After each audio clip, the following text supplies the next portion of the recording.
in continuing with this state or level of corruption in sub-Saharan African countries, I was mentioning about this story of this former President Jerry Rawlings of Ghana, who has admitted that yes, indeed, he did receive $2 million from his Nigerian counterpart whilst he was in office. Even though the person who broke the news, having all the documentations that he was the one that brought the amount to this former President Rawlings, and the amount was $5 million. This former President Rawlings is now saying that no, he did receive only $2 million, but he cannot account for what the money was used for. I mean, this is supposed to be a man who came in and supposedly got rid of corrupt leaders by executing them.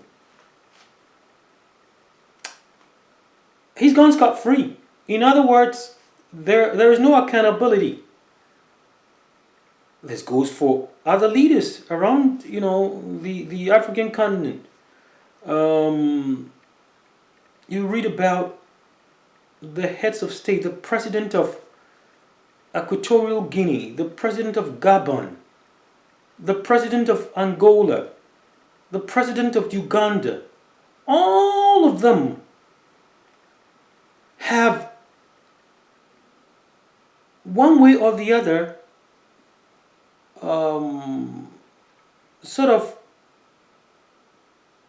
awarded themselves the right to the coffers of the state and misusing them, whilst majority of citizens are suffering. My dear people, my dear friends, wake up and do something. Every leader, every individual that intends to run for political office must be held accountable.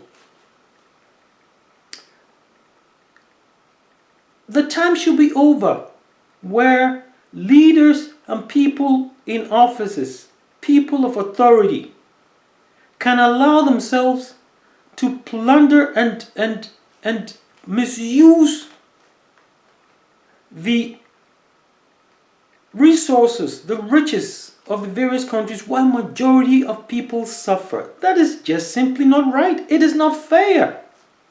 Nobody has the right. Nobody has the right to the riches of a country whilst their fellow citizens lack the basic things in life. Every citizen has the right and the benefit of the resources of the country. My dear people, wake up and do something. Wake up and do something. Speak about it. One thing I also realized, which is so true, and that must be addressed as well, is that in many of these dark-skinned populations in sub-Saharan Africa, there seems to be some sort of traditions,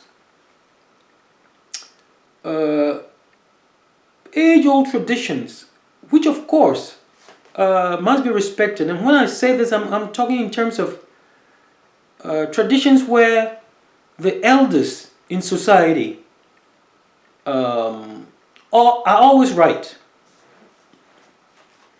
This is something that is so synonymous with many of these cultures and traditions in sub-Saharan Africa.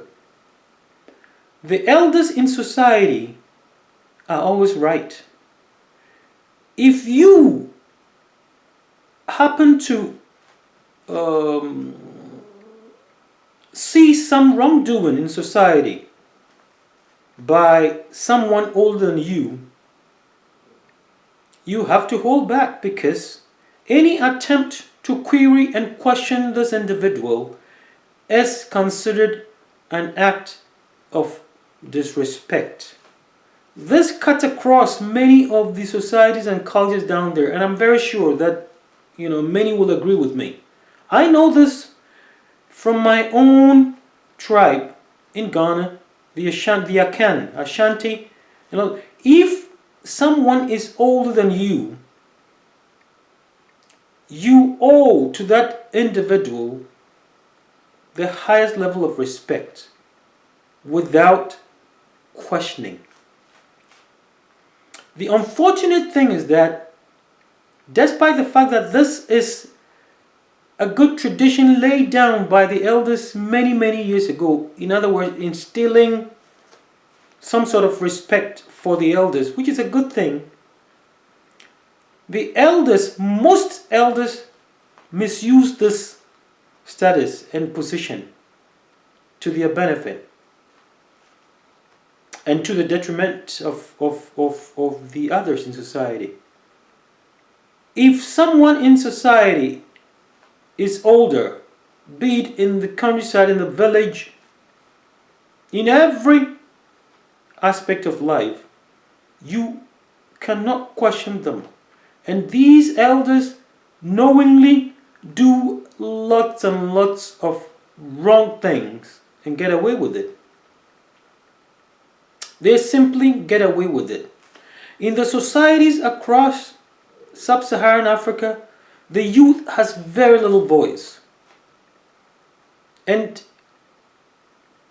I'm very sure that no matter how good you are at something, be it good ideas and that kind of thing, it will be very difficult for you to sort of relay your ideas into the society to benefit others, because you must be younger, or you are probably younger than those in the community who are older than you, and therefore you are not given that recognition.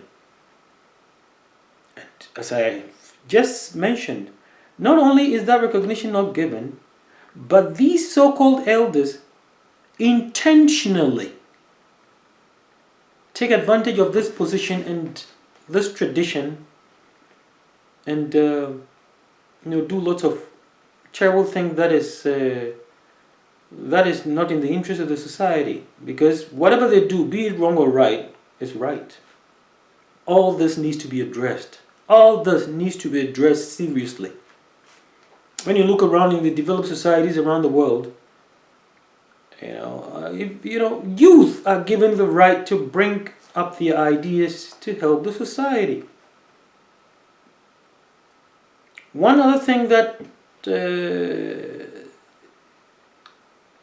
hurts me seriously is that, because of the situation in most of these sub-Saharan African countries, because the people have no voices, or they have no voice, and due to the extensive form of poverty and need in the societies,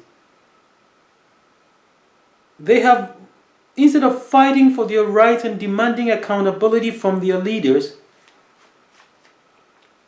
turned their attention to the humanitarian organizations abroad. The citizens of most of these sub-Saharan African countries rather would be quiet while their leaders plunder the society of their resources, and instead look to the humanitarian organizations abroad, the United Nations, the Children's Fund, the church organizations and all that. And that surprises me.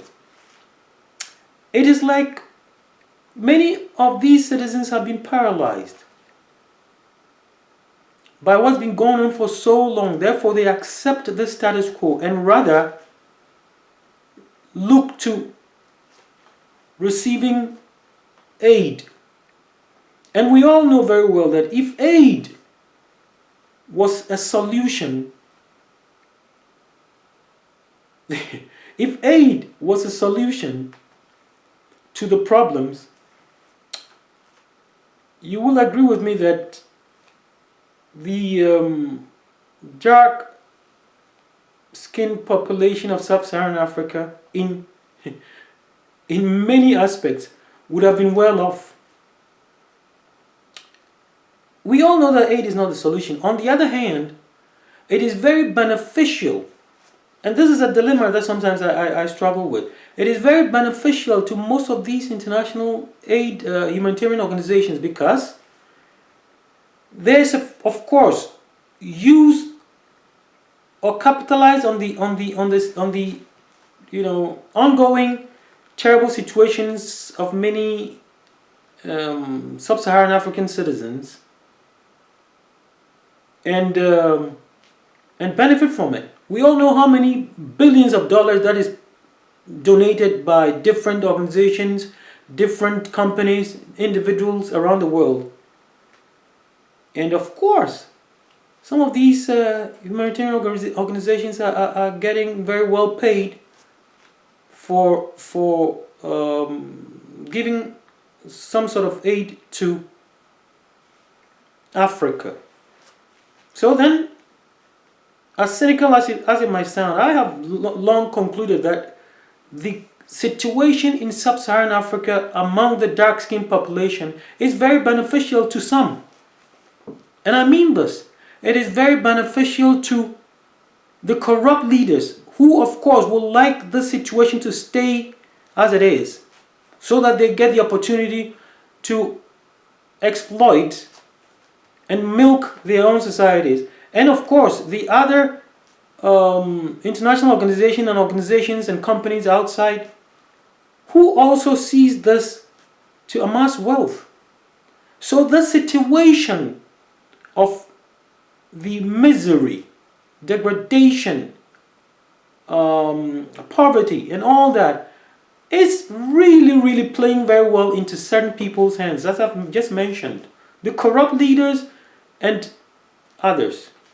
Something needs to be done. We must all get up, wake up and do something. You must do something that every person who runs for political office in any of these dark-skinned populated countries in Sub-Saharan Africa has to have accountability. Those present and those from the past, because they've gotten away with it, knowing very well that nothing happens. Nobody reacts and nothing happens. Ladies and gentlemen, please come with me.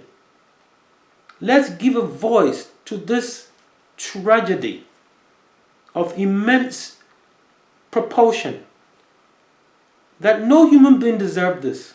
It cannot go on and on and on forever. We need to put a stop to it. Go in, subscribe to my YouTube account and follow me, because we need to keep this momentum up. We all need to do something. It's not enough just sitting back and calling yourself, I'm an African. No, there's much more to being an African than just claiming to be one. You must be proud of the country that you come from and work to aid and help your own citizens from this country in whatever way you can. Please stay tuned on my channel, YouTube channel, for more. Thank you.